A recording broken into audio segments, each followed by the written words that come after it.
राष्ट्रपति Donald Trump ये सपना देख रहे हैं कि ईरान उनका हो जाए।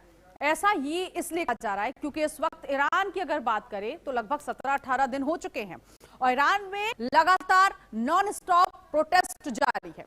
इस प्रोटेस्ट में खामेनेई सरकार के खिलाफ जमकर नारेबाजी की जा रही है और इस वक्त हालात वहां पर बद से बदतर हो गए हैं क्योंकि ईरान के हालात जिस तरह से बिगड़ते जा रही हैं, जनता सड़कों पर है। 17 दिन से ज्यादा का वक्त हो गया, सड़कों पर हो हल्ला खूब हो रहा है और यहां तक की गोलीबारी हो रही है, लाशों का ढेर लगा हुआ है। तेहरान समेत 190 से ज्यादा शहरों में प्रदर्शन चल रहा है। हिंसक प्रदर्शन में 600 से ज्यादा लोगों की मौत हो चुकी है, कई लोग घायल बताए जा रहे हैं। पूरा ईरान इस समय जल रहा है। अस्पतालों के बाहर की तस्वीरें अगर आप देखेंगे तो आपकी रोंगटें खड़ी हो जाएंगी क्योंकि लोगों की लाशें वहां लगी हुई है और लाशों का ढेर अस्पतालों के बाहर ये बता रहा है कि मॉर्चरी हाउस में भी जगह नहीं है इन लाशों को रखने के लिए। ये अंबार और इसके साथ ही साथ प्रदर्शनकारी खामेनेई को कुर्सी से हटाने की जिद पर अड़े हुए हैं। वैसे तो ये प्रदर्शन तेहरान में शुरू हुआ और उसके बाद धीरे धीरे अलग अलग जगहों पर बढ़ा, लेकिन अब इसकी आग देश के बाहर भी उठ रही है, यानी कि अमेरिका तक ये आग पहुंच चुकी है। ईरान की अंदरूनी लड़ाई में ट्रंप अपना फायदा खोजते हुए नजर आ रहे हैं। जो ट्रंप पीस की बात करते थे वही ट्रंप इस साल तेवर बदले हुए दिखाई दे रहे हैं। वो लगातार वॉर लड़ने के मूड में आ गए हैं। शुरुआत वेनेजुएला से उन्होंने की और अब ईरान की बारी है, ऐसा लग रहा है। हालांकि खामेनेई इस बार ये साफ कह चुके हैं कि वो पीछे नहीं हटेंगे। अगर अमेरिका हमला करता है तो वो मुंह तोड़ जवाब देंगे, लेकिन ट्रंप तो ट्रंप है, वो आगे क्या करेंगे ये कोई नहीं जानता। हालांकि अब सवाल ये भी उठता है कि अगर अमेरिका ईरान पर हमला करता है तो ईरान कैसे इसका जवाब देगा। ईरान पर हमले के बाद मिडल ईस्ट की स्थिति कैसी होगी और क्या ट्रंप इस साल वर्ल्ड वॉर करवाकर ही मानेंगे, आज इसी पर करेंगे खास चर्चा। लेकिन इस वक्त ये तस्वीरें आप देख रहे हैं कि ईरान की जो धरती है वो किस तरह से धधक रही है। लगातार आगजनी की जा रही है, लोगों को गोलियों से भून दिया जा रहा है। कुछ बड़ी बातें आपको बताएंगे। बड़ी बातें इस वक्त ये कि ईरान में जो हालात हो रहे हैं, ट्रंप इसे अपना बनाने का सपना जो देख रहे हैं, क्या वो सपना साकार होगा। बर्निंग ईरान की तपिश कहां तक उठ रही है और कहां तक पहुंच रही है, ये भी आपको बताएंगे। 150 से ज्यादा शहरों में प्रदर्शन हो रहा है, लोगों को निशाने पर लिया जा रहा है, यहां तक कि ट्रक, इसके अलावा भारी वाहन ईरान की सड़कों पर नजर आ रहे हैं। 600 से ज्यादा लोगों की जान चली गई, जिसमें बच्चे, बुजुर्ग, महिलाएं, पुरुष सभी हैं। मरने वालों में बच्चे भी शामिल हैं। जो हम कह भी रहे हैं कि हालात ईरान में ऐसे हो चुके हैं कि अभी आप ये आशंका जाहिर ही नहीं कर सकते कि आने वाले कुछ हफ्तों में ईरान की स्थिति बदलेगी, बल्कि ये ईरान के हालात और ज्यादा खराब होंगे। 10,681 लोग हिरासत में लिए गए, गिरफ्तार तो किया जा रहा है, लेकिन बड़ी संख्या में प्रदर्शनकारी उठ रही हैं। प्रदर्शनकारी खामेनेई सरकार के खिलाफ लगातार नारेबाजी कर रहे हैं, खामेनेई को हटाने की बात कर रहे हैं। मिडल ईस्ट का नक्शा बदलता हुआ दिखाई दे सकता है। सवाल उठा रहे हैं कि क्या मिडल ईस्ट का नक्शा बदलेगा। क्यों? क्योंकि गाजा युद्ध के बाद मिडल ईस्ट में जो हालात बने हैं, ये हालात बहुत कुछ बता रहे हैं।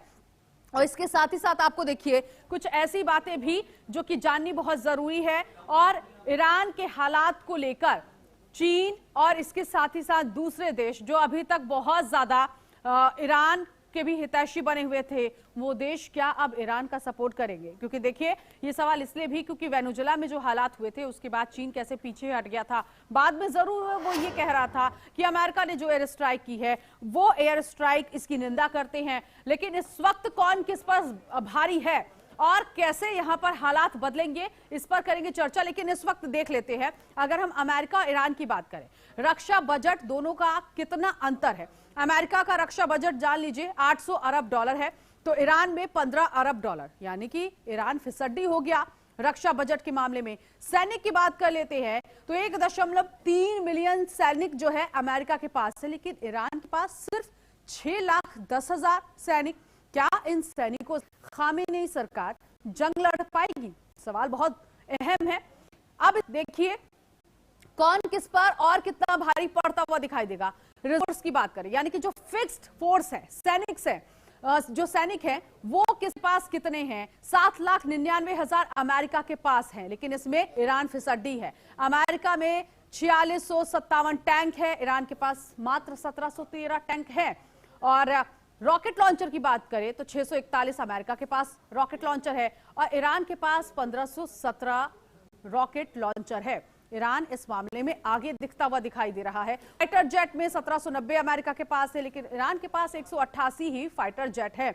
भले ही कुछ चीजों में ईरान बेहतर दिख रहा है, लेकिन वो बेहतर सिर्फ ईरान के लिए है, अमेरिका से जंग लड़ने के लिए नहीं है। तो ये कौन किस पे पड़ेगा भारी, ये सवाल बहुत इंपॉर्टेंट है कि अगर खामेनी सरकार जिस तरह से कह रही है, अली खामेनी कह रहे हैं कि हम जंग लड़ेंगे, हम सरेंडर नहीं करेंगे, तो सरेंडर नहीं करना और जंग लड़ने के लिए जमीन आसमान का बहुत फर्क होता है। आपके पास हथियार भी बहुत होने चाहिए, आपके पास वो ताकत भी बहुत होनी चाहिए और आपके पास आपकी सैनिकों की मजबूती भी बहुत होनी चाहिए। ये तमाम वो अहम चीजें हैं, किसी जंग के लिए कोई देश तैयार होता है। खैर, इस वक्त चर्चा करेंगे, हमारे साथ जो पैनल मौजूद है, जल्दी से इंट्रोडक्शन दे देते हैं कौन कौन इस वक्त हमारे साथ है जिनके साथ हम करेंगे चर्चा। यूके देवनाथ वक्त रक्षा विशेषज्ञ हमारे साथ इस पैनल जुड़े हुए हैं। निपुण आलम बयान इस वक्त हमारे साथ फॉरेन एक्सपर्ट जो है वो जुड़ रहे हैं। संदीप चौधरी राजनीतिक विश्लेषक इस वक्त हमारे साथ जुड़े हैं। आप तीनों ही मेहमानों का बहुत स्वागत है न्यूज पर। और सबसे पहले मैं यहाँ पर यूके देवनाथ जी आपसे ही शुरुआत करूंगी। आपको लगता है कि ट्रंप जिस तरह से इस जंग को आगे रख रहे हैं, भले ही दूर दूर से सही, लेकिन ईरान इस वक्त धधक रहा है, क्या पलट ईरान में होगा? खामेनी लाख कह दे कि सरेंडर नहीं करेंगे, जंग लड़ेंगे, लेकिन खामेनी की जो सेना है वो तो बहुत कमजोर दिखाई दे रही है, रक्षा बजट भी बहुत कमजोर है। इसमें कोई शक नहीं है कि ईरान में हालत बहुत ही नाजुक है, संवेदनशील है। पूरे ईरान में बहुत ज़्यादा जलसे प्रदर्शन हो रहे हैं आयतुल्लाह खमेनी सरकार के खिलाफ। जगह जगह आगजनी हो रही है। क्या अमेरिका का रोल होगा, ये चिंता का विषय है दुनिया के लिए।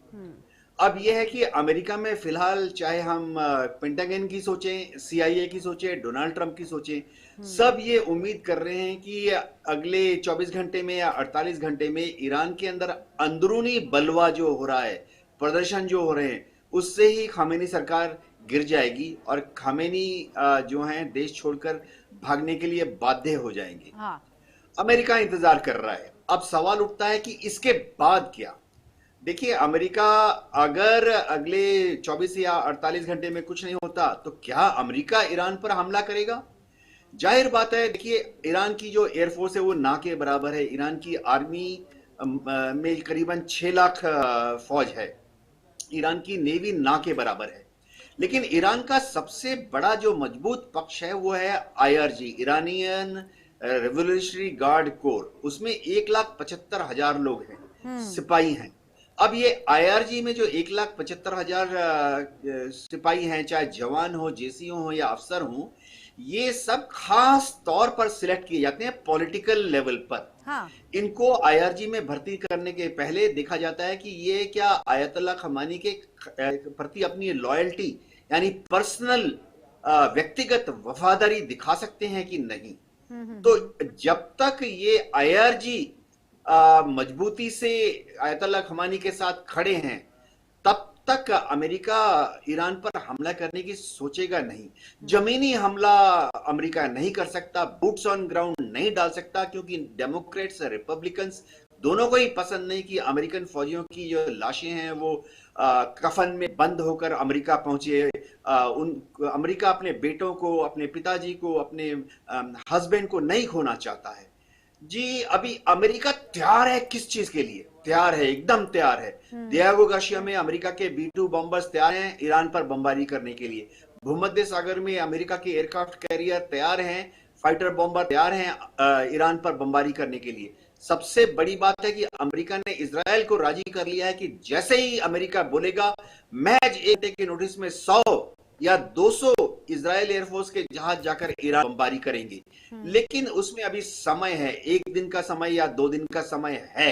जी, इसका मतलब आपके अकॉर्डिंग लगभग 24 से 48 घंटे में बहुत कुछ हो सकता है। ठीक है, मैं आऊंगी आपके पास, लेकिन निपुण जी से समझ लेते हैं। निपुण जी, क्या लगता है अमेरिका आगे क्या करने वाला है?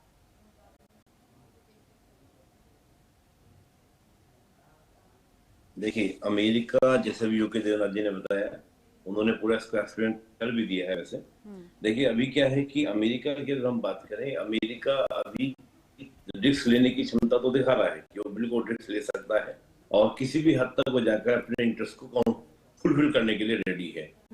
लेकिन अभी मुझे लगता है कि ईरान के अंदर ये भी स्थिति हो सकती है कि अगर जाता है अमेरिका, तो जो अभी यूके देवनाथ जी बता रहे थे, जो रिवोल्यूशनरी गार्ड है वो बहुत ही ज्यादा क्या है आपका एग्रेसिव रहता है और कहीं ना कहीं अमेरिका को टारगेट कर सकता है, हिट कर सकता है, जिसमें अमेरिका को नुकसान हो सकते हैं। हो सकता है कि अमेरिका थोड़ा और वेट करे कि अभी और थोड़ा अग्रेशन दिखाया जाए और ज्यादा प्रोटेस्ट बढ़े, ताकि वहां के मुझे लगता है कि स्टेटमेंट जो है अमेरिका की तरफ से आ चुका है ईरान को लेकर, और ट्रंप कह रहे हैं कि ईरान जो है वो रेड लाइन क्रॉस कर रहा है।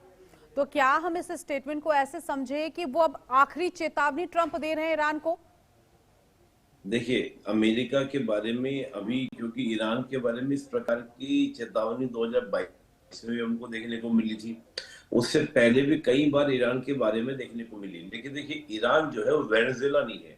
हालांकि वेनेजुएला के बाद में जो घटनाक्रम वेनेजुएला में हुआ, उसके बाद से अमेरिका के हौसले बहुत बड़े हुए हैं, इसमें कोई दो राय नहीं है।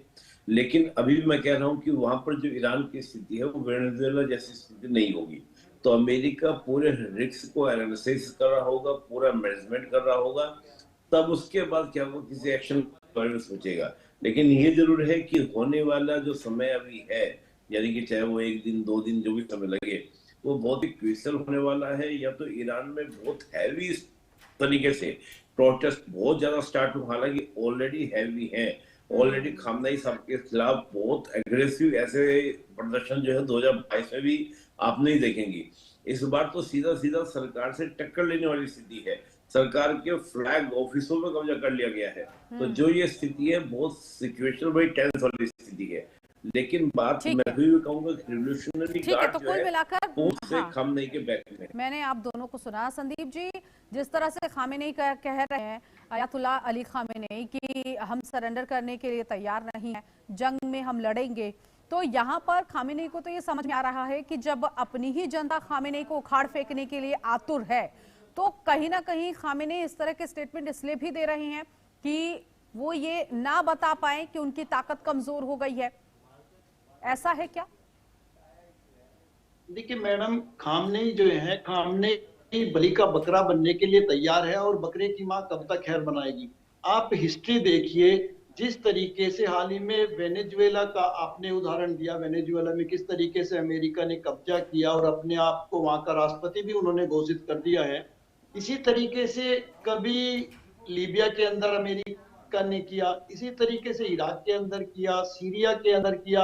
इवन आप ये मानकर चलिए, जिन कंट्री का जो दोस्ती है वो चीन या रसिया के साथ हुई, उसमें सीरिया भी है, ईरान भी है, इराक भी है, उन्हीं कंट्रीज पर जो है वो अमेरिका के निशाने पर आ गए। ईरान का जिक्र किया, और ईरान के जिक्र के साथ ही मुझे अभी एक वो सोशल मीडिया पोस्ट भी याद आ गया। कांग्रेस नेता अभिषेक सिंघवी ने पोस्ट किया है कि पहले तो इराक पहले गया, ईरान नहीं जाना चाहिए।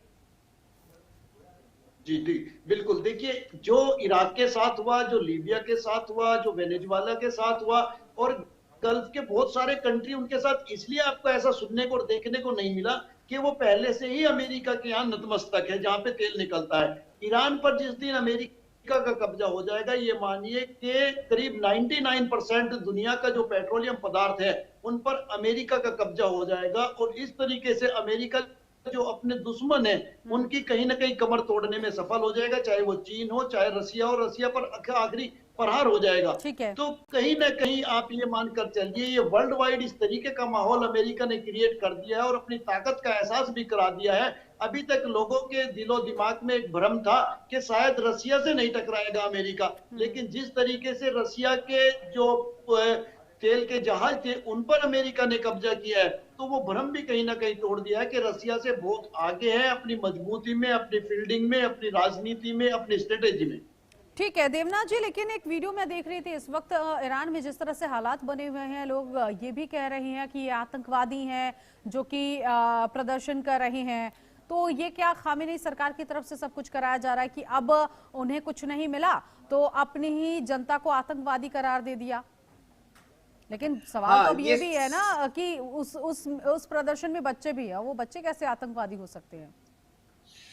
हाँ, देखिए ये समझना पड़ेगा कि ईरान में 1979 में जब रिवॉल्यूशन हुआ था, तो रिवॉल्यूशन के बाद वहां धार्मिक कट्टरवादी आयतुल्लाह खमेनी और उनके समर्थक पावर में आ गए। अब 79 के टाइम में क्या हुआ कि उसके पहले वहां पे जो ईरान के शाह थे वो बड़े उदारवादी थे, पश्चिमी सभ्यता में यकीन रखते थे। ईरान में धार्मिक आजादी थी और पढ़े लिखे जो लोग थे, बुद्धिजीवी जो थे ईरान के, doctors, engineers, scientist, chartered accountant, professors, ये सब उस माहौल में खुश थे। मैं 1979 से पहले की बात कर रहा हूं। तो जब 79 में एक धार्मिक विचारधारा के साथ आयतुल्लाह खमेनी की सरकार आई, तो बड़ी तादाद में ये पढ़े लिखे लोग, ईरान के जो इंडस्ट्रियलिस्ट थे, वहां के जो अमीर लोग थे, वो ईरान छोड़कर यूरोप में चले गए और अमेरिका में चले गए। तो अभी हो क्या रहा है, ईरान दो धड़ों में बटा हुआ है। एक है आयतुल्लाह खमेनी के सरकार के समर्थक जो कि ज्यादातर छोटे छोटे गांव में, छोटे छोटे कस्बों में हैं, और दूसरी तरफ ईरान में जो पढ़े लिखे लोग हैं, बुद्धिजीवी वर्ग है, प्रोफेशनल्स हैं, जो कि ज्यादातर शहरों में हैं। तो बुद्धिजीवी लोग और पढ़े लिखे जो लोग हैं वो 1979 की जो पहले की जो ईरान थी उसको याद करते हैं। हाँ। वो चाहते हैं कि पहले जैसा ईरान बन जाए जिसमें खुली डेमोक्रेसी हो, पश्चिमी सभ्यता का आदर हो, किसी भी धर्म के लोगों को तंग ना किया जाए। आप पश्चिमी सभ्यता की बात कर रहे हैं। मैं निपुण जी से एक चीज यहाँ पर समझूंगी, और बिल्कुल इसी वेस्टर्न कल्चर को लेकर अभी एक वीडियो भी मैंने देखा जिसमें एक लड़की है, वो अपने बाल खोलकर और ये जो बुर्का है उसको हटाकर डांस करती हुई दिखाई दे रही है, और वहां पर इस तरह से बताने की कोशिश की जा रही है कि हमें बहुत जल्दी आजादी मिलने वाली है। तो निपुण जी, सवाल ये है कि यहाँ पर विरोध खामेनेई का हो रहा है या उस इस्लामी कट्टर सोच का हो रहा है जो इस वक्त खामेनेई के रूप में आ चुका है कि बस अगर खामेनेई है तो ये इस्लामिक कट्टर रहेगा, और खामेनेई को हटा दो तो इस्लामिक कट्टर खत्म। देखिए, बड़ा सुंदर प्रश्न आपका है। और देखिए, दो चीजें हैं। 2022 में जब प्रोटेस्ट हुआ था वो ये था कि एक जो इस्लामिक कंट्रोल था जिसको मोरालिटी पुलिस कहते हैं, यानी कि मोरालिटी जो है वो थोपी जा रही थी, उसका विरोध था। और उसका विरोध लगातार वहां पर होता आया है, क्योंकि जो 79 से पहले भी देवराज जी कह रहे थे, बिल्कुल सही बात कह रहे थे कि वो एक अलग तरह से वेस्टर्न टाइप का कल्चर था। आज भी उस मानसिकता वहां पर है जो अपने आप को ह्यूमन राइट प्रोटेस्टर कह रहे हैं, ह्यूमन राइट एक्टिविस्ट कह रहे हैं, उनका। लेकिन इस जो ये पहले से एक विरोध था, इसके बीच में सेकुलर कह लीजिए और दूसरी ओर आपका इस्लामिक कह लीजिए, उस विरोध को गहरा क्यों हुआ, अग्रेसिव क्यों हुआ? अग्रेसिव ये हुआ कि वहां पर आपका महंगाई बढ़ी और साथ में बेरोजगारी बढ़ी।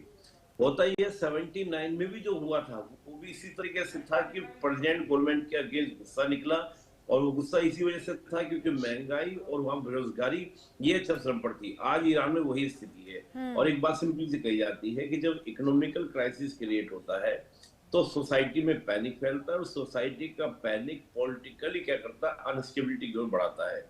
और इसमें आग में घी डालने का काम कर रहा है अमेरिका, इजराइल, क्योंकि अमेरिका की सिंपल सी पॉलिसी है, अगर या तो आप रिजीम को चेंज करा दो, जो हम बहुत सारे कंट्रीज में देख रहे हैं, दूसरा तरीका है कि आप वहां में मिलिट्री एक्शन ले लो, अगर आप रिजीम चेंज नहीं करा रहे हो। तो अमेरिका उस पॉलिसी में चल रहा है, तो ईरान के अंदर भी वो रिजीम चेंज कराने की पोजीशन में है, उसी स्थिति में वो लगातार लग रहा है। और मुझे लगता है ये राइट समय है अमेरिका के लिए कि वहां पर रिजीम चेंज करा सकता है। इसकी वजह सिंपल इतनी है क्योंकि रूस जो है वो क्या है, और निपुण जी, इसके लिए तो अमेरिका ने अब देखिए एक एडवाइजरी भी जारी करके अपने जितने भी स्टूडेंट्स हैं उनको कह दिया कि ईरान से आप आओ, अमेरिका वापस आओ। मैं वही कह रहा हूँ कि इस समय राइट समय है अमेरिका के लिए, क्योंकि रशिया आ नहीं पाएगा। चीन बहुत ज्यादा कभी भी ओपन कॉन्फ्लिक्ट में नहीं आता है। चीन का आप देखिए पूरा इतिहास उठा के देखिए, इस प्रकार के ओपन कॉन्फ्लिक्ट में रशिया आ सकता था, लेकिन रशिया उलझा हुआ है। तो मुझे लगता है कि अमेरिका इस मौके का फायदा उठाने का प्रयास करेगा, और हो सकता है कि एक बड़ा एक्शन हमको देखने को मिले। जी ठीक है संदीप जी, लेकिन हम जिक्र कर रहे थे कि कांग्रेस नेता जो कह भी रहे हैं, और मतलब भारत में ये अब सुर सुनाई दे रहा है कि इराक का जो हाल हुआ वो ईरान का नहीं होना चाहिए। तो अब ऐसे में भारत के परिप्रेक्ष्य से देखा जाए तो क्या लगता है आपको कि किस तरह के कदम उठाए जा सकते हैं, क्योंकि दोनों देशों का आयात निर्यात रहता है, अच्छी दोस्ती है ईरान के साथ, लेकिन हालात अब ईरान में ऐसे हो गए हैं कि अब दूसरे देशों को क्या करना चाहिए। इसमें अगर बात भारत की आती है तो भारत को कहां साथ देना चाहिए और कितना देना चाहिए? देखिए मैडम, मुझे लगता है जब से ट्रंप साहब ने गद्दी संभाली है, वो ऐसे लोगों को छांट रहे हैं कि जो दोनों नाव में सवारी करना चाहते हैं, दोनों नाव में पैर रखना चाहते हैं। और ईरान कभी चाइना से मिलने की कोशिश करता है, कभी रसिया से मिलने की कोशिश करता है, कभी भारत से मिलने की कोशिश करता है। यही चीजें इराक करता रहा, यही चीजें लीबिया करता रहा, यही चीजें सीरिया करता रहा, और अमेरिका सबको वॉच करता रहा। इवन वेनेजुएला भी यही चीजें करता रहा। और अमेरिका ने अपनी पूरी तैयारियां की। वो पहले पूरे तरीके से उस देश को घेर लेता है, अपने एयर बेसिस, अपनी सारी चीजें, पूरी फील्डिंग पूरी दुनिया में वो लगा के रखी हुई है उन्होंने, और एक एक करके उन्होंने सबको निपटा दिया है। अब जिस तरीके से ईरान की घेराबंदी चल रही है, और जिस तरीके से ईरान की सरकार के न चाहते हुए भी वहां की जो चीजें हैं वो निकल करके बाहर आ रही हैं। देखिए, ये विरोध प्रदर्शन सारी दुनिया में होते हैं, हर देश में, हमारे देश में भी होते हैं। आपको याद होगा कितने बड़े बड़े प्रदर्शन हमारे देश में हुए, और उसके बावजूद चीजें बाहर निकल रही है। अब अमेरिका बता रहा है कि वो ईरान की चिंता कर रहा है। कितनी चिंता कर रहा है कि वहां कब्जा करना चाहता है। जब वो चिंता नहीं करता, जब उसके बॉम्बर जाते हैं, वहां पर बम डालते हैं और कितनी दुनिया मरती है, ईरान का कितना नुकसान होता है, इसका मतलब केवल और केवल सबका जो ध्यान है वो कब्जा करने पे, उनके पेट्रोलियम पदार्थों पर है, और उसे पूरी दुनिया की राजनीति करनी है, पूरी दुनिया की राजनीति को एक रंग देना है। तो अमेरिका का मकसद फिलहाल अमेरिका को मजबूत करना है, अमेरिका की अर्थव्यवस्था को मजबूत करना है, और पूरी दुनिया को अपने डंडे से चलाने के नक्शे कदम पर अमेरिका और ट्रंप अब आगे बढ़ चुके हैं। अगर हम हिंदुस्तान की बात करें तो मुझे लगता है हिंदुस्तान के लिए मैडम, हिंदुस्तान के लिए वेट एंड वॉच वाली स्थिति बहुत अच्छी रहेगी। ऐसे में हमें न जरूरत से ज्यादा रशिया की तरफ जाने की जरूरत है, न चाइना की तरफ जाने की जरूरत है। अगर भारत वेट एंड वॉच की स्थिति में है तो यहाँ देवनाथ जी, अमेरिका इस पोजीशन में आ चुका है इस वक्त। आपको लगता है कि ग्रेट अमेरिका अगेन? ये मैं इसलिए भी क्योंकि निपुण जी भी कह रहे हैं कि अमेरिका ये समझ चुका है कि इट्स अ राइट टाइम कि आप किस तरह से इन देशों पर कब्जा करें, इन देशों में प्रदर्शन कराएं, विद्रोह हो, क्योंकि वेनेजुएला, ग्रीनलैंड पर कब्जा करने की बात ट्रंप कर ही चुके हैं। अंतर्राष्ट्रीय कानून को लेकर कह चुके हैं कि भाई मैं तो मानता नहीं हूं अंतर्राष्ट्रीय कानून, जो भी हूं मैं ही हूं, सर्वे सर्वा हूं। तो अमेरिका अब इस तरफ बढ़ चुका है क्या, ग्रेट अमेरिका अगेन? जी हाँ, इसमें कोई शक नहीं है। देखिए, अमेरिका ऐसा मुल्क है, वो अपने स्वार्थ के लिए कुछ भी कर सकता है। आप वेनेजुएला का केस याद कीजिए, जब अमेरिका ने हमला ये कह के किया सितंबर के महीने में, अक्टूबर, नवंबर, दिसंबर के महीने में, कि वेनेजुएला से ड्रग्स की तस्करी हो रही है। अब तो पिछले एक हफ्ते से वेनेजुएला में अमेरिका की एडमिनिस्ट्रेशन है, अमेरिका की फौज वहां पर हावी हुई है। अब तो अमेरिका में कोई बात नहीं कर रहा है कि वेनेजुएला के ड्रग तस्कर कहां गए, उनके कार्टेल्स कहां गए, उनके ड्रग्स की फैक्ट्रियां कहां गई। तो बहाना बना के वेनेजुएला में घुस गए, क्योंकि वेनेजुएला में कच्चे तेल का सबसे बड़ा भंडार दुनिया का। अब ईरान की बात करते हैं। एक चीज मैं बताना चाहता हूं, अगर ईरान में केले उग रहे होते सिर्फ, अगर ईरान में सिर्फ कद्दू उग रहे होते तो अमेरिका इतना विचलित नहीं होता। ईरान में अमेरिका का इंटरेस्ट सिर्फ और सिर्फ इसलिए है क्योंकि दुनिया के कच्चे तेल का तीसरा सबसे बड़ा प्रूवन भंडार ईरान में है, और अमेरिका को इसके ऊपर कंट्रोल चाहिए।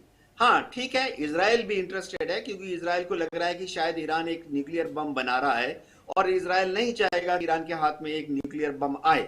तो दोनों ईरान के ऊपर हमला करना चाहते हैं। फिलहाल दोनों, इजराइल और अमेरिका, इस बात का इंतजार कर रहे हैं कि क्या आंतरिक प्रदर्शनों से वहां तख्ता पलट हो जाएगा, जैसे कि बांग्लादेश में हो गया था। हाँ। जैसे करीब करीब नेपाल में हो गया था, जैसे आज से 2 साल पहले श्रीलंका में हो गया। हाँ, था। तो अमेरिका इंतजार कर रहा है कि आंतरिक कारणों से तख्ता पलट हो जाए, नहीं तो आप देखेंगे कल परसों तक अमेरिका और इजराइल जंग में कूद पड़ेंगे, हवाई हमला करेंगे, जमीनी हमला नहीं करेंगे।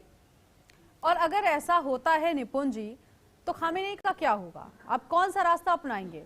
क्योंकि खबरें ये भी आई थी मॉस्को चले जाएंगे अयातुल्ला अली खामेनी, और अगर ऐसा होता भी है, मॉस्को भी जाते हैं बाय चांस, तो खामेनी, क्योंकि खामेनी के लिए तो आरोप लग चुके हैं कि आतंकियों का साथ देते हैं, आतंकियों को बनाते हैं, पालते पोसते, ये भी पाकिस्तान की तरह ही है। तो क्या यहाँ पर मौका मिलेगा खामेनी को कि किसी और जगह जाकर फिर वो आतंकियों को एक्टिव करे? ऐसी संभावना हो सकती है क्या? देखिए, ये जो लड़ाई को हम देख रहे हैं, खामनेई साहब की अगर हम बात करें कि रशिया चले जाएंगे, और संभावना है भी, और रशिया मुझे लगता है कि इनको एक्सेप्ट भी कर लेगा, शरण भी दे देगा, क्योंकि काफी लंबे समय तक रशिया ने इनको हर तरीके से सपोर्ट भी किया है और समर्थन भी दिया है। तो मुझे लगता है कि वो संभावना बनती है कि ये वहां पर चले जाए, और वहां पर जाने के वही से अपनी एक्टिविटीज को क्या करें, चलाएं। लेकिन बात यह है कि जो प्रॉक्सीज के लिए आप बात कह रहे थे कि प्रॉक्सीज को अपना, जिसको हम आतंकवाद कह रहे हैं, ये बड़ा इंटरेस्टिंग सर्च हो गया आतंकवाद। देखिए, सीरिया के जो आज प्रेसिडेंट है, उनको कल तक अमेरिका टेररिस्ट बोलता था, और फिर बाद में उनको प्रेसिडेंट बनाने के बाद में उनको शाबाशी भी दी, उनको वेलकम भी किया। तो गुड तालिबान बैड तालिबान भी होता है, अमेरिका ही करता है। तो टेररिज्म को लेकर उससे की चीज को नहीं आज देखा जाता। तालिबान खुद कल तक उसको टेररिस्ट कहा जाता था, लेकिन आज वो गवर्नमेंट चला रहा है। हाँ। पर बात है कि आप किसी भी ऑर्गेनाइजेशन को चलाएंगे, उसको प्रॉक्सीज को आप बनाएंगे, तो उसके लिए आपको फंड चाहिए, गवर्नमेंट चाहिए, वो खामनेई के पास नहीं होगी, तो उनके लिए वो सब चलाया जाना मुश्किल हो जाएगा।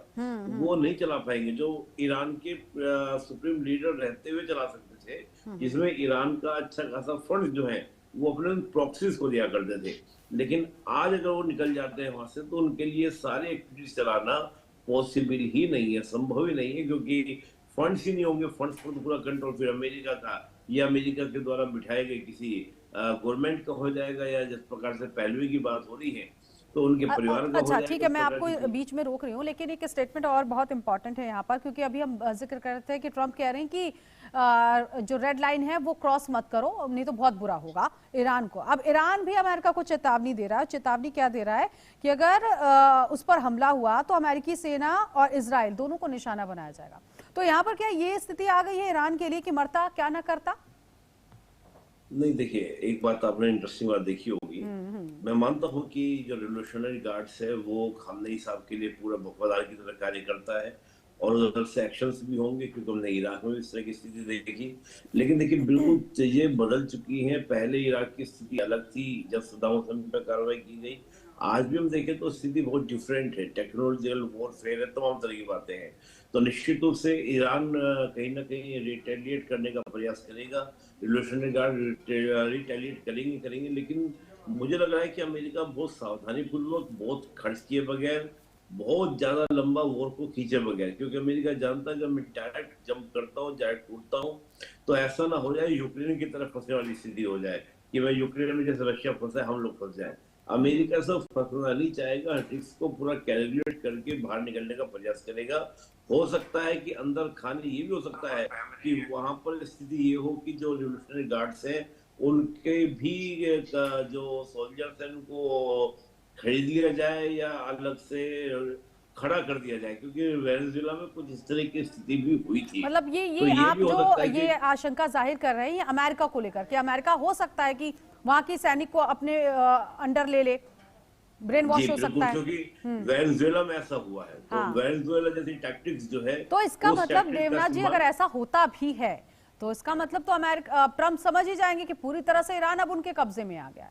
ये तो अगर ये संभावना बनेगी, और ये संभावना तो बन भी रही है, लगभग मैं कहती हूँ 40 से 50% जो तस्वीरें हैं वो ये बता भी रही हैं कि इस वक्त आधा हिस्सा अमेरिका की तरफ हो चुका है, आधा हिस्सा अगर उसके खिलाफ भी है तो उसमें अमेरिका का नाम नहीं है, उसमें खामेनेई नाम आ गया है कि खामेनेई का समर्थन तो कर भी रहे हैं, लेकिन जो विद्रोह की आग है वो बहुत ज्यादा उठ रही है। इसमें कोई शक नहीं है कि ईरान के अंदर CIA और मोसाद काफी समय से एक्टिवली पार्ट कर रहे थे। अगर आप देखें पिछले 10 साल में 9 ईरानियन न्यूक्लियर साइंटिस्ट को मार दिया गया। अगर आप देखें पिछले 10 साल में 14 ईरानियन रेवोल्यूशनरी गार्ड के कर्नल, ब्रिगेडियर जनरल्स को मार दिया गया। तो अमेरिका बहुत कोशिश करेगा कि IRG के जो टॉप कमांडर्स हैं उनको खरीद ले। अमेरिका का एक तरीका है कि वो उनको चुपके से कांटेक्ट करते हैं, CIA के एजेंट बोल देते हैं कि आपको, आपके बच्चों को, परिवार को हम ले जाएंगे, पश्चिमी देश में ले जाएंगे, वहां पैसे दे देंगे, बड़ा बंगला दे देंगे, आप आराम से रहिए, आपके नाती पोतों को हम वहां पर बड़ा इंजीनियर बनवा देंगे। तो लेकिन ये बताना चाहता हूं कि ईरानियन रेवोल्यूशनरी गार्ड में जितने जवान हैं, JCO हैं, अफसर हैं, इनके जब सिलेक्शन किया जाता है तो वहां एक खास तरीका होता है। इनको उन परिवारों से लिया जाता है जो परिवार बहुत ही रूढ़िवादी परिवार हैं और जो गांवों में कस्बों में जमे हुए परिवार हैं। तो ऐसा नहीं है कि एक आध कर्नल को आपने तोड़ लिया, एक आध ब्रिगेडियर को तोड़ लिया, क्योंकि उसका पूरा का पूरा परिवार, पूरा का पूरा खानदान जो है वो अयतुल्ला खमेनी का समर्थक है। इसीलिए अगर कोई भी टूटता है तो पूरा का पूरा एक खानदान, उसका कुनबा, उसका गांव जो है वो भी प्रभावित हो जाएगा। हाँ, मैं एक चीज और छोटा सा आंसर आपसे चाहूंगी। मतलब खामेनी अगर इतने साल से वो सत्ता संभाल रहे हैं तो वो तो अपनी पैठ बना ही नहीं पाए, कर क्या रहे थे फिर इतने टाइम से? ये भी तो प्रश्न उठता है कि अगर सब कुछ इतनी इजीली ही, और फिर दूसरे देशों के लिए भी फिर डर और हो जाएगा कि भाई वेनेजुएला का ये हाल हो गया, आने वाले वक्त में अगर ईरान का हो जाता है, ग्रीनलैंड में फिर कब्जा करना कौन सी बड़ी बात हो जाएगी? जी हाँ, पहला भाग है वो बहुत इंटरेस्टिंग है। देखिए 1979 में जब ईरान का रेवोल्यूशन हुआ, उसके बाद अमेरिका ने 450 से ज्यादा आर्थिक व्यापारिक सैंक्शन ईरान के ऊपर लगा दिए। ईरान की इकोनॉमी को बंद कर दिया गया। एक एग्जांपल बताता हूं, 2018 तक भारत ईरान से बहुत सस्ते में कच्चा तेल लाता था। हाँ। लेकिन 2018 में अमेरिका ने भारत को समझाया, काटसा लगाने का डर दिखाया, तो हमने भी ईरान से कच्चा तेल 2018 के बाद आयात नहीं किया। तो ईरान की जो अर्थव्यवस्था है उसको 450 से ज्यादा सैंक्शन लगाकर अमेरिका ने ठप कर दिए हैं। क्या दुनिया के देशों को सावधान होने की जरूरत है, इसमें कोई शक नहीं है। जिस तरह से अभी डोनाल्ड ट्रंप एक खूंखार मूड में हैं, कभी बोलते हैं मैक्सिको को खा जाऊंगा, पनामा को खा गए हैं, या वेनेजुएला को खा गए हैं, कभी बोल रहे हैं ग्रीनलैंड जो है उनके कल डिनर में होगा। भारत की तरफ देखिए ना, पहले 25% टैरिफ लगाया, फिर 50% टैरिफ लगाया, अब बोल रहे हैं भारत को 500% टैरिफ लगाएंगे। तो ये बातें तो चीन को लेकर भी कही थी, लेकिन चीन ने भी उल्टा जवाब दिया। करना पड़ेगा। चीन ने भी उल्टा जवाब दिया और भारत ने भी फिर टैरिफ के मामले में बता ही दिया कि अगर टैरिफ बढ़ेगा तो फिर क्या हाल होगा, फिर अमेरिका के साथ भी कहीं ना कहीं खटास पड़ सकता है रिश्तों में। खैर संदीप जी, एक चीज यहाँ पर, क्योंकि जिस तरह से जो लोग हैं, ईरान के लोग हैं, सड़कों पर प्रदर्शन कर रहे हैं और वो ये मैसेज देने की कोशिश कर रहे हैं कि जो इस्लामिक कट्टर है उसका विरोध हम कर रहे हैं, तो ये मैसेज दूसरे देशों को भी जा रहा है कि अब आप अफगानिस्तान को ले लीजिए, वहां पर जो एक गुड तालिबान और बैड तालिबान का जिक्र किया जाता है, जो एक कट्टर सोच होती है तालिबानियों की, उसका तो हर देश कड़ा विरोध करता है। तो अब ईरान से भी ये मैसेज आगे बढ़ रहा है दूसरे देशों के लिए कि ये जो कट्टरता है इसका किस तरह से, इसका हाल कैसा हो रहा है और कैसे लोग इस जंजीर में बंधे हुए थे जो आजादी की मांग कर रहे हैं। देखिए मैडम, कट्टरता वगैरह ये सब तो एक राजनीतिक स्टेटमेंट है। अभी हमें ये देखना पड़ेगा हम चीजों को अमेरिका के पॉइंट ऑफ व्यू से देख रहे हैं या हम ईरान के एंगल से देख रहे हैं। दुनिया के सभी देशों में विरोध प्रदर्शन भी होते हैं, बड़े बड़े विरोध प्रदर्शन भी हुए हैं, चाइना में भी हुए हैं। और अगर वहां की सरकार इंटरनेट पर बैन लगा देती है और अमेरिका उनको स्टारलिंक के माध्यम से नेट प्रोवाइड कराता है और चीजें वहां की सरकार बाहर जाने नहीं देना चाहती और अमेरिका वहां से चीजें बाहर निकाल कर ले आकर आ रहा है, इसका मतलब सारा खेल अमेरिका कर रहा है। जितना बड़ा इशू नहीं है उससे बड़ा अमेरिका करके दिखा रहा है। जिस तरीके से अभी एक साथी ने बताया कि वेनेजुएला को केवल नशीले पदार्थों की वजह से, अलग अलग ड्रग्स की वजह से टारगेट किया गया और अमेरिका ने इस तरीके का माहौल बनाया। अभी तक इस तरीके की चीजें ईरान के अंदर नहीं थी। ईरान लगातार आगे बढ़ रहा था, इन्होंने सैंक्शन लगाए हुए थे, अलग अलग तरीके के प्रतिबंध लगाए हुए थे।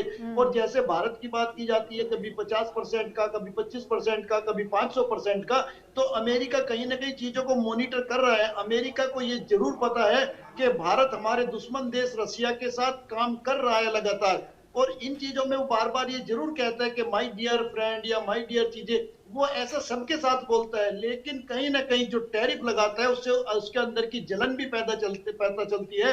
और हिंदुस्तान के चारों तरफ अगर आप देखेंगे तो पाकिस्तान में उसने फील्डिंग लगाई हुई है, बांग्लादेश उसके इशारे पर काम कर रहा है। ये जो छोटे छोटे देश है, दुनिया का हर देश, जैसे हम अमेरिका से जुड़ना चाहते हैं दुनिया का हर देश अमेरिका से दोस्ती करना चाहता है, उसके फाइटर प्लेन सबको चाहिए, उसकी मिसाइल सबको चाहिए, उसके चीनी हेलीकॉप्टर सबको चाहिए, उसके अपाचे सबको चाहिए। तो वो इस तरीके का घास डालता है कि लोग अमेरिका के साथ हो लेते हैं और वो कहीं ना कहीं दूसरे देशों को घेर लेते हैं। तो हमें अपनी स्ट्रेटेजी पर सोच समझकर काम करने की जरूरत है कि कैसे इस राक्षस से अभी बचने का वक्त है, कैसे बचा जाए, कैसे हिंदुस्तान को सेफ रखा जाए। अदरवाइज पाकिस्तान भी घात लगा करके बैठा है कि अमेरिका कब हमें इशारा करे, पॉइंट करने वाली बात आपने कही है, बैठा है कि हमें कब वो टुकड़ा डाल दे।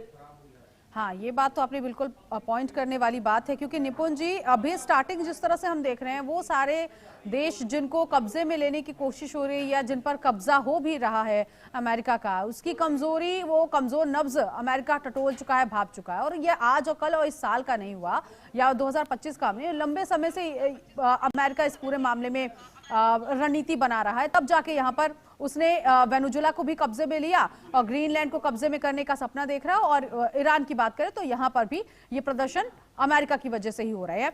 लेकिन क्या ऐसा है क्या कि इन छोटे छोटे देशों को, कमजोर देशों की ताकतों को लेकर खुद को स्ट्रांग बनाना, उसके बाद कोई बड़ा हमला, कोई बड़ा जंग अमेरिका कर सकता है? किसी बड़ी लड़ाई की तैयारी अमेरिका की तरफ से आने वाले 10-12 सालों में?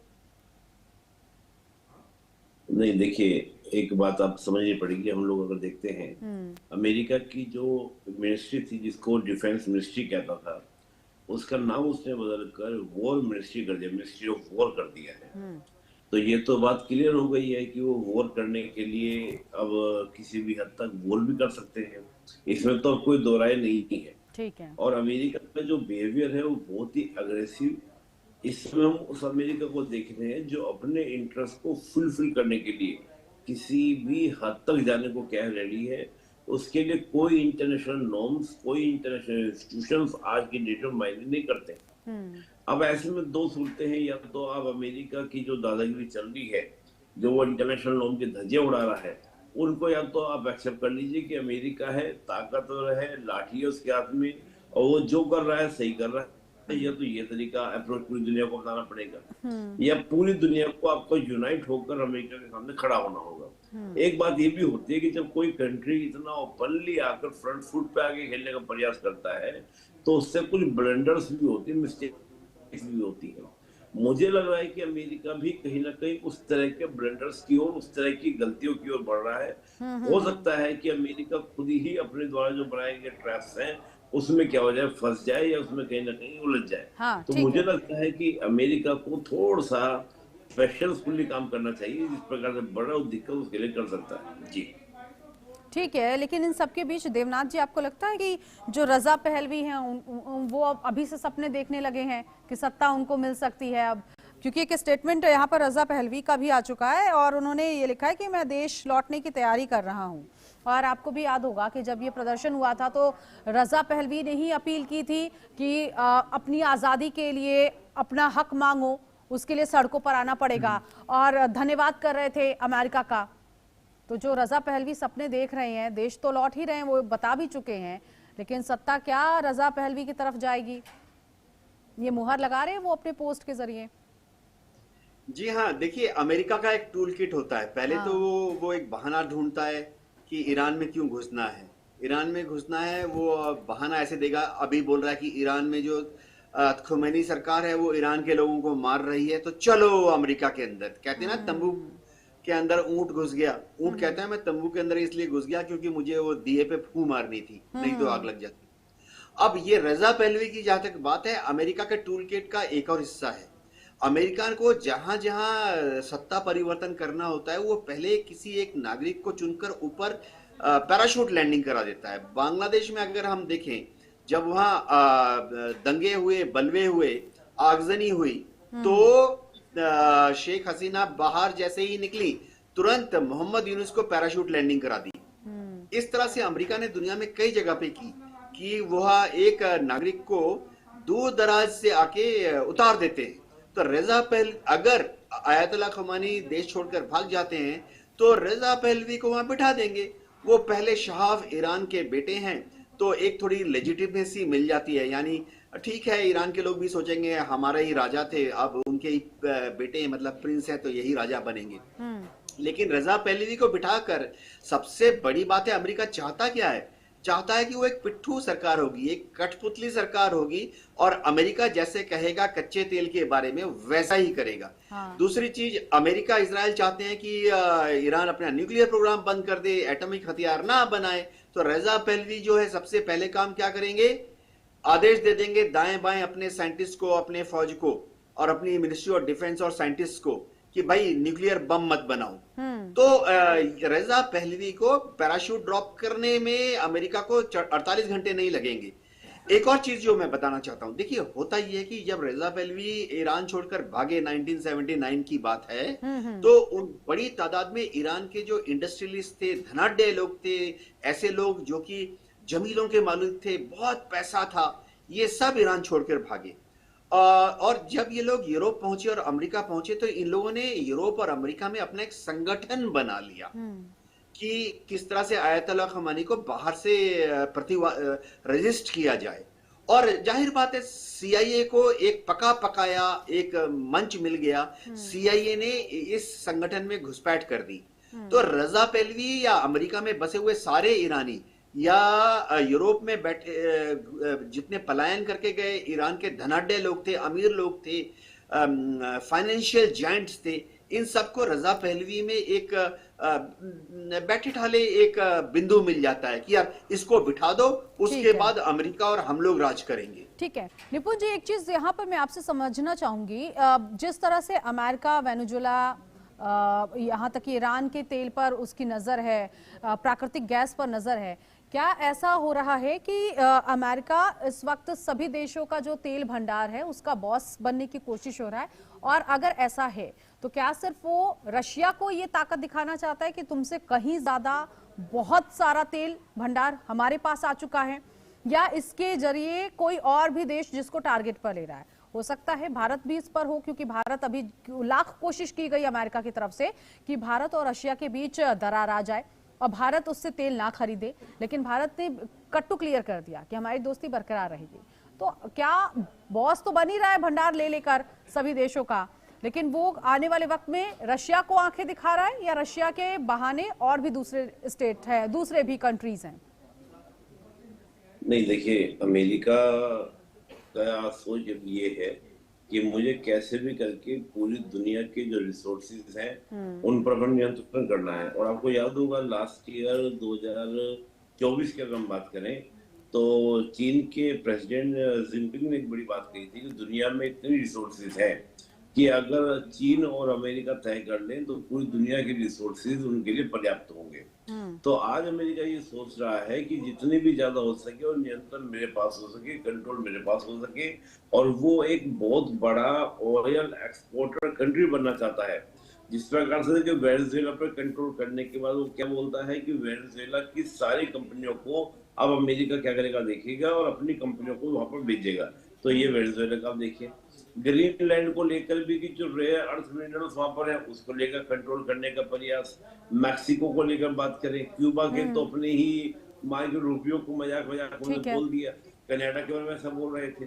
तो जो ये आपका इस समय अमेरिका का है, और अमेरिका ने जब कहा अमेरिका फर्स्ट, अमेरिका सेकंड, तो अमेरिका का कहना सिंपल ये था कि हम इतना गैप क्रिएट कर देंगे डोनाल्ड ट्रंप का, कोई सेकंड पोजीशन में दिखाई ना दे तो पूरा बॉस हम लोग बन जाए। ठीक है, फाइनल कमेंट की तरफ बढ़ेंगे। हाँ, फाइनल कमेंट की तरफ बढ़ेंगे संदीप जी। अब ऐसे में क्या, जिस तरह से वेनेजुएला का हाल हुआ, वेनेजुएला के राष्ट्रपति निकोलस मादुरो का हाल हुआ कि उन्हीं के घर में घुसकर उनको हिरासत में अमेरिका ने ले लिया, क्या खामेनी का भी यही हाल होगा या खामेनी दूसरा पैंतरा अपना सकते हैं? देखिए, मुझे लगता है खामेनी का यही हाल होगा, अदरवाइज खामेनी को कुछ ना कुछ बड़ा करना पड़ेगा, इतना बड़ा करना पड़ेगा जैसा विश्व युद्ध के दौरान अमेरिका के नागासाकी और हिरोशिमा में परमाणु बम गिराकर अमेरिका ने किया था, और तभी जर्मनी और जापान ने हथियार गिरा दिए थे। अदरवाइज मुझे नहीं लगता अमेरिका का ये जो विजय रथ है ये किसी भी तरीके से रुकने वाला है। और हम केवल ये देख रहे हैं कि जिस तरीके से एक बॉक्स के अंदर मुर्गियां होती हैं कि एक मुर्गी को कसाई निकालता है और काटकर आगे सर्व कर देता है और बाकी मुर्गियां सोचती है मैं बच गई, फिर नंबर दूसरी का, फिर तीसरी का, वो पूरा बक्सा खाली हो जाता है। इसी तरीके से अमेरिका ने सबको चिन्हित किया हुआ है, सब अमेरिका के टारगेट पर है। कोई छोटे टारगेट पर है अभी, तो कोई बड़े टारगेट पर है। किसी की सत्ता उसने हत्या ली है और किसी की हत्याने की वो तैयारी कर रहा है। ठीक है देवनाथ जी, आपको क्या लग रहा है अगले 24 से 48 घंटे में क्या खामेनेई के साथ भी मादुरो जैसा हाल होगा? सरेंडर, भले वो कह रहे हैं, स्टेटमेंट दे रहे हैं कि वो सरेंडर नहीं करेंगे, लेकिन क्या अमेरिका ईरान में घुसकर ये कर सकता है कि खामेनेई को हिरासत में ले लिया? देखिए, वेनेजुएला में क्या हुआ कि अमेरिका की नेवी और एयरक्राफ्ट कैरियर समुद्र में थे और वहां से कराकस मात्र 100 किलोमीटर दूर था। तो अमेरिका के हेलीकॉप्टर 11 मिनट में पहुंच गए, निकोलस मदुरो को पकड़ लिया, उसकी पत्नी को पकड़ लिया, हाईजैक करके अमेरिका में ले गए 11 मिनट में। लेकिन ईरान की राजधानी जो तेहरान है वो समुद्र से 700 किलोमीटर की दूरी पर है।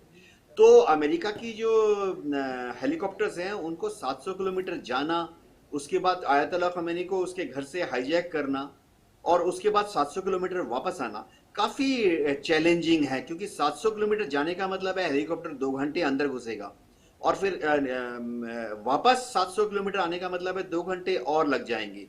और खास बात है कि खामेनी जो है कभी भी एक जगह रहते नहीं है, हर 12 घंटे मैं आती हूँ संदीप जी, आती हूँ, एक मिनट। हाँ ठीक है, बोलिए संदीप जी, बोलिए। आयतुल्लाह खमेनी के बारे में एक चीज बहुत क्लियर है कि वो अपने किसी भी रेसिडेंस में 12 घंटे से ज्यादा नहीं रहते, एक महल में कभी भी 2 रात नहीं गुजारते। हाँ। तो CIA को ये पता करना कि आज कहाँ है, कल सुबह कहाँ है, बहुत ही मुश्किल है। हाँ, जी ठीक है, संदीप जी बोलिए।